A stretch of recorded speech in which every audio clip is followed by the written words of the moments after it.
I would like to continue working on my air engine, but it's not gonna be possible because a friend of mine asked me if I can remake him this part. Now this is the little part of a window store, and this is where the rope goes round, of course.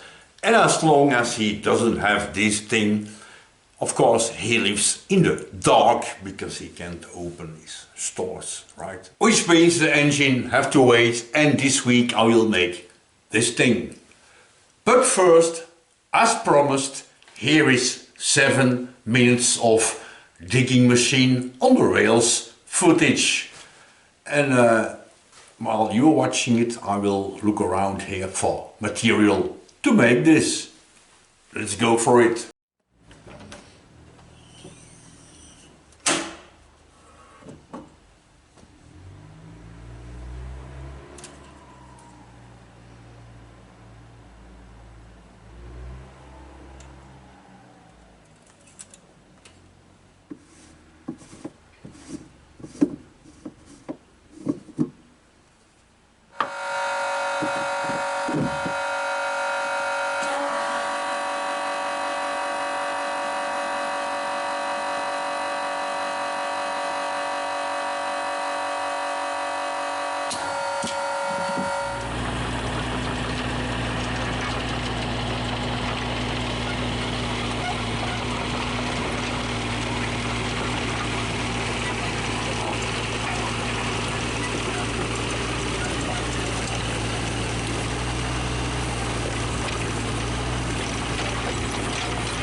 As you can see, the digger on rails works very well and it's a lot of fun to play with it.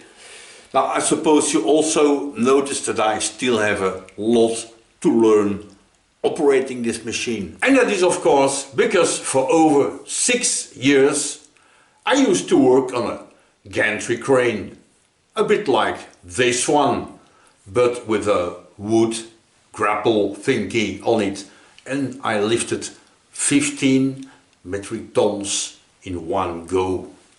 15. Now the problem with this machine is that the controls were inversed. To control the main movements I needed my right hand, and to move up and down and open and close the grapple I used my left hand. And on this machine it's inverse, so I always have to think which hand has to go which way to move the thing in that direction. So it's really complicated, but we'll get in there. And in the meanwhile, I think I found something useful here. Here in this part, I think there's just enough material to cut this out. That could work, but also if I put it this way, here there's also enough material, so I can choose. That's very good. Of course, first I will cut off a part here so that this welding exercise of my son will disappear. I will keep only a piece here. Now I know, it could well be that you think that this is a stupid little part. It is nothing spectacular, just to wind the rope around, that's all. But in my opinion, this can be a very interesting project. Now, what it's meant for, we don't care, but how we gonna get to this finished product? That could be fun to do, because this part here has a slight little bend in it. How are we gonna machine this? This is a tiny bit tapered and a radius on top of here. There's here, the corners are cut, but also with a tiny radius. In here there is a hollow, and around here is also radiused. How the hell? But first let's clean up the raw material and then we'll see.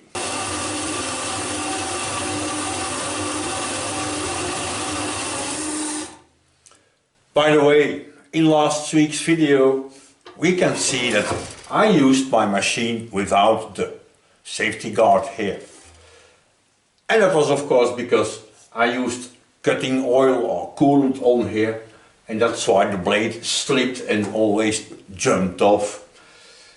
Normally this guard is always in place, just like today, as you can see. It's just that last week, because of the blade jumped off, I took it off. But now it's back on.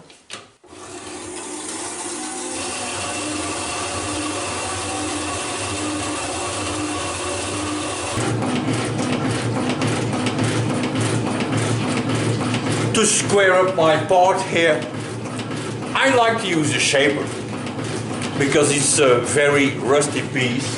The shaper is much easier to clean up after machining than, for example, the milling machine. Good stuff. And the main reason is of course because shapers are fun.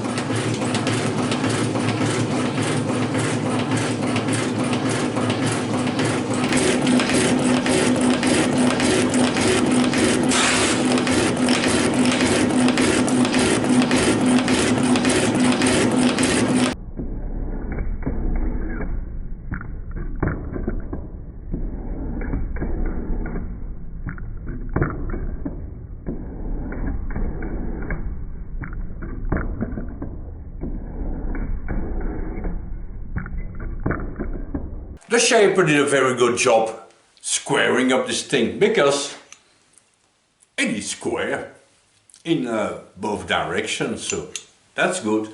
Now, for this kind of part, it's not really important, but it's good to know that the machine still can cut square things. That's good. My idea is to cut this part out of this thing, of course, and I think I'm gonna make it upside down. So, of course, the part is hidden in here, as you can understand, right? So that could work. It's just that this thickness here is 16 millimeters and this thickness is way more.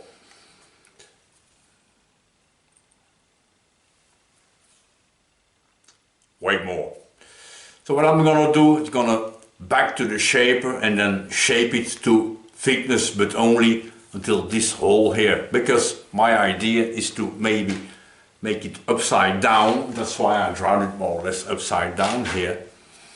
And then at the end, when it's more or less finished, cut it off with a slitting saw if it works. But first, let's make it to thickness.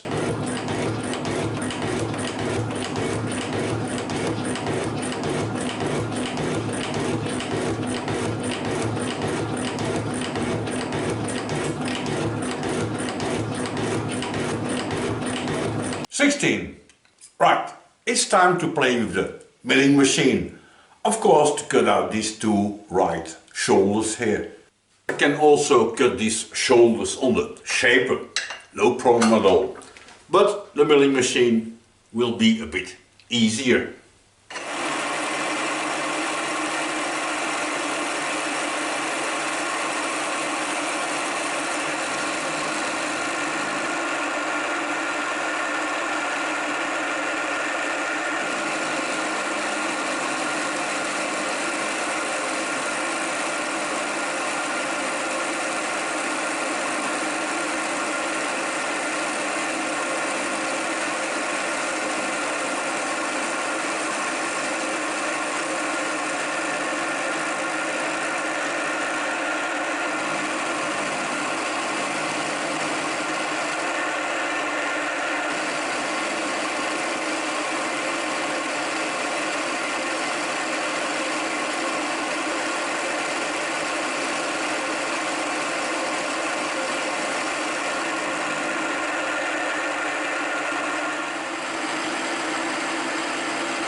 And this should be it.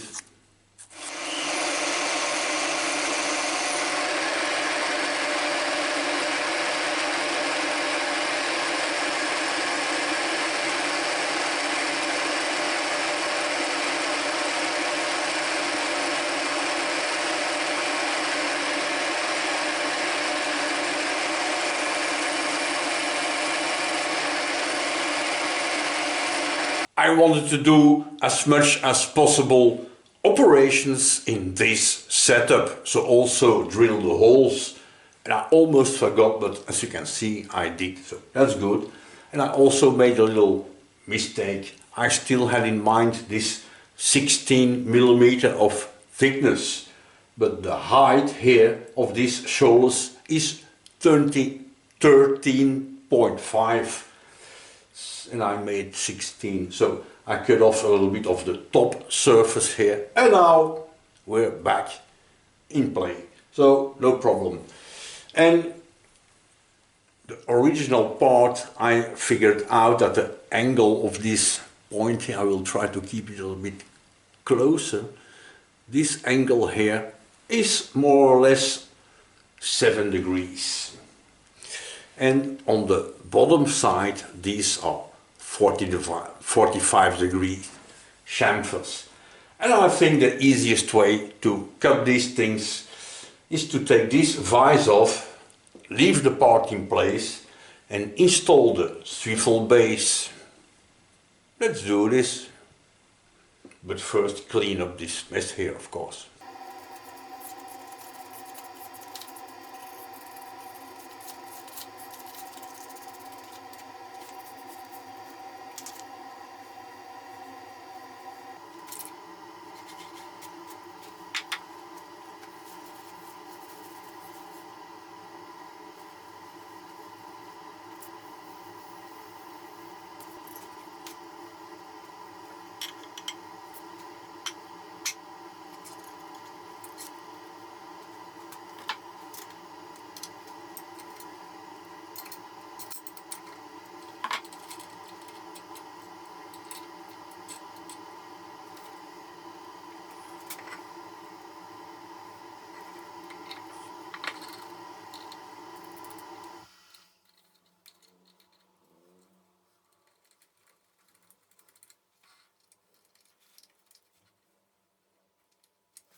I think I finished all operations I could do in this setup, and I installed a slitting saw, and I had to move my part a little bit up to have clearance behind here.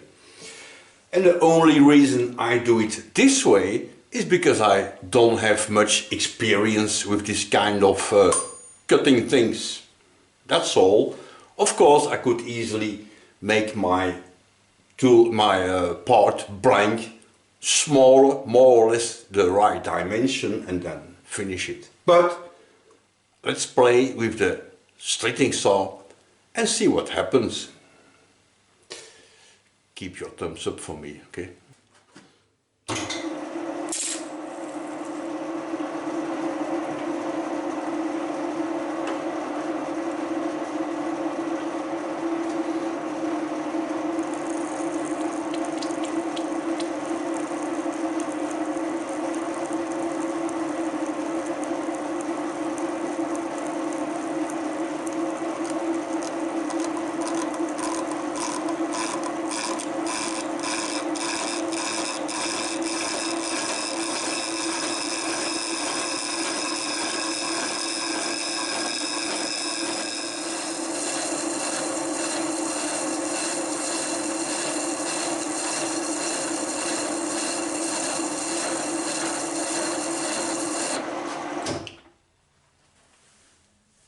Oops.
It works, but if you're in a hurry, don't use this method. Right, let's set up to make this hole here in the middle. It looks a little bit like two studs that hold the upper part here, which means this should be centered in relationship to the holes, of course. And I figured out that this is 8 millimeters, so I'm gonna drill two holes 7 millimeters and then install my cute little end mill here and then nibble it out. And at the same time I think I'm gonna make this radius here too, this one and this one, here and here.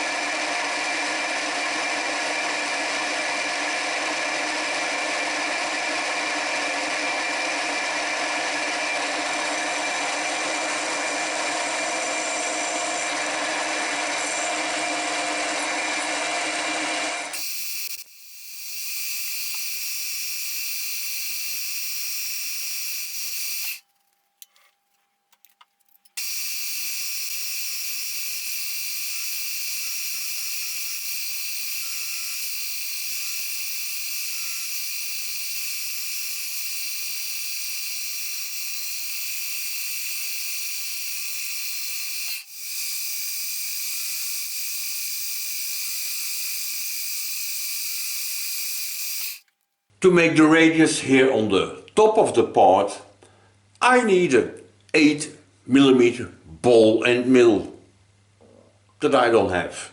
But I have a 6 millimeter, so I'm gonna mill it out with a radius, no, with a diameter of 6, and then give it a touch with my file, because this one is 8 millimeters.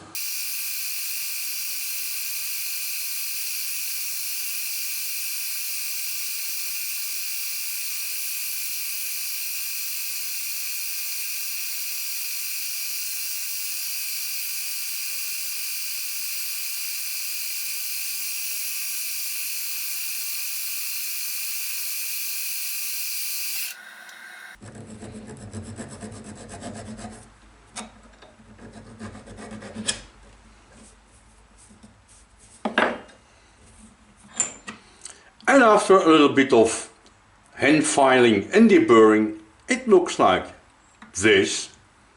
That's not too bad. Now, to make these rounded features here, I think I will do it on the belt sander.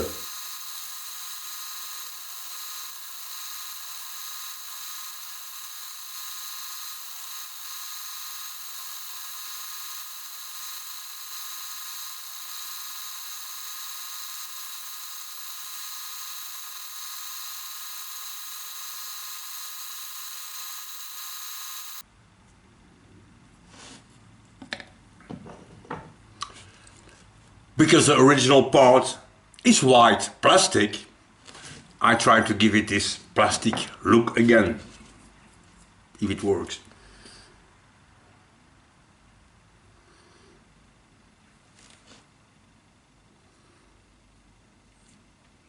And here's a finished product. Of course I have to give it a second coat of paint, and that's why I cannot touch it for the moment, because the first coat is still drying.